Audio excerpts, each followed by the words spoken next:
Afghanistan is perhaps the last country in the world that one would expect to launch successful megaprojects, especially since the country has been nothing but a war-wrecked plague with violence and poverty for the past 50 years. But today, and despite the endless hardships and misery, Afghanistan has launched and is halfway through the implementation of its first mega project with zero foreign aid and literally not even engineering advice from anywhere. The project is an artificial river called the Qosh Tepa Canal that, once completed, will be one of the longest and largest irrigation canals in the world. What is the Qosh Tepa Canal?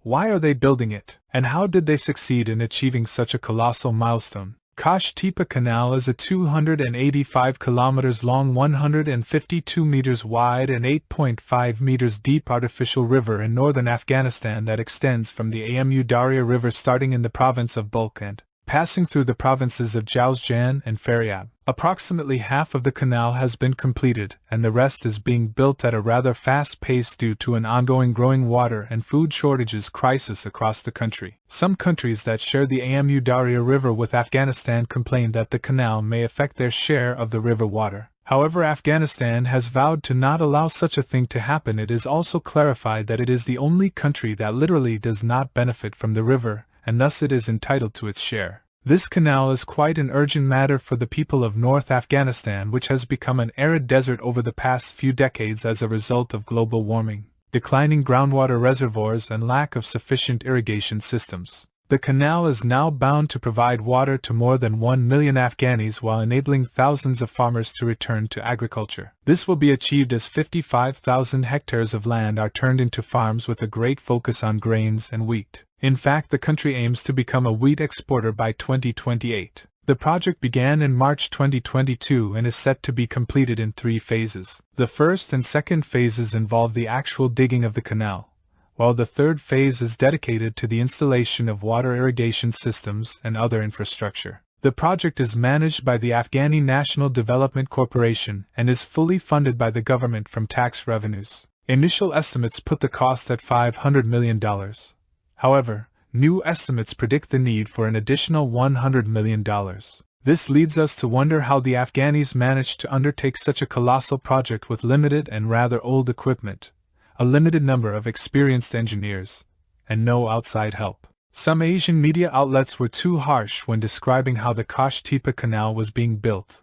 They alleged mistakes, carelessness, and poor engineering methods. However, we did our homework, and needless to say, those media outlets are dead wrong. The government funded the project and designed it based on intensive land surveying and soil studies. They did not send some diggers to conduct such complex work in a random manner. One of the main objectives of these studies was to ensure that water lifts are not needed due to associated costs, flood prevention during the winter, and soil compatibility. Thus, the canal had to take a path on flat land with an elevation similar to that of the source area on the Amu Darya River. They also had to ensure that the canal path is located on the most fertile lands and within close proximity to towns and villages along the way. Once the canal path was set, 200 private contractors were spread over 114 sections, representing the first phase that extends 108 kilometers and includes as many as 7,000 haul trucks and excavator drivers, among others. Engineers worked and are still working on the project as they have now moved to Phase 2,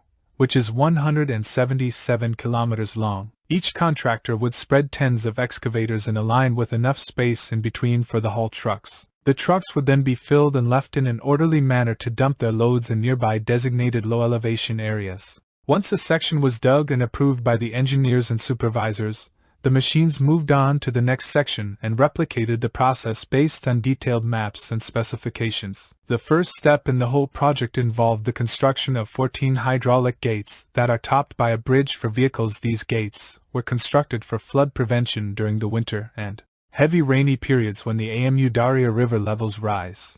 The 114 sections were separated from one another by an undug a few meters wide dirt wall in order to control the filling process and to prevent soil displacement at the banks, meaning the sections were filled rather slowly. Once section number 1, which is closest to the Amu Darya River, was completed, the water was allowed to flow into it from their other sections were filled gradually as the dirt walls between them were removed. We do have to emphasize here that this canal's floor and sides were not lined with concrete slabs, which, depending on who you talk to, is either good or bad. However, from our perspective and based on AMU Darya water levels, which have not declined as a result of filling phase 1 of the canal, no concrete slabs mean more eventual natural irrigation up a kilometer away from the canal sides, in addition to higher groundwater reservoir levels, which act as backup water sources during potential harsh droughts. And there is also the money issue, because installing concrete slabs would have added more than $1 billion to the cost, which is something Afghanistan cannot afford. 2 concrete bridges, one for the Herat-and-Bulk highway and another for the railway, were also built, and needless to say the Afghans kept it simple and used a solid reinforced concrete slab design, which involves a cast in situ rather than precast. Parts of a major network of irrigation pipelines were also integrated with the completed Phase 1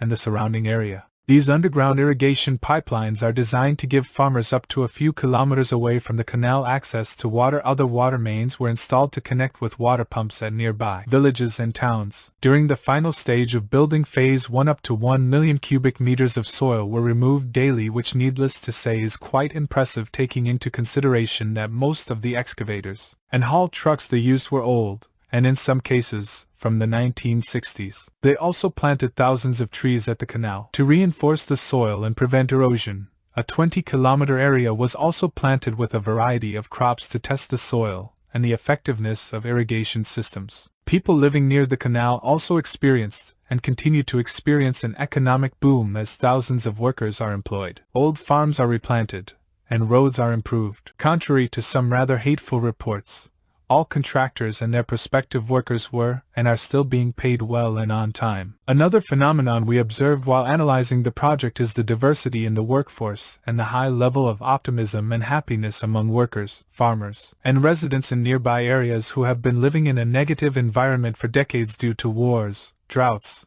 lack of water, and widespread poverty. Another amazing phenomenon that surfaced with this project is the widespread use of solar panels to power homes and workshops in the nearby areas, which are mostly disconnected from the rest of the world due to the lack of power and infrastructure. Small solar panel fields are also popping up on the new farms to power water pumps. The entire project was slated to be completed in 2028, but at the current pace, we expect it to be ready by as early as 2025. More bridges and culverts are also under construction. Finally, we do have to emphasize here that Afghanistan and a good portion of its 40 million residents in mostly rural and remote areas are facing famine because the country is under extremely harsh sanctions. So we do hope more mega projects related to water management, farming, electricity, and infrastructure will follow this amazing project, which is bound to help Afghanistan heal from the wounds of war progress and become a productive member of the international community. Do you think Afghanistan, under the rule of the Taliban,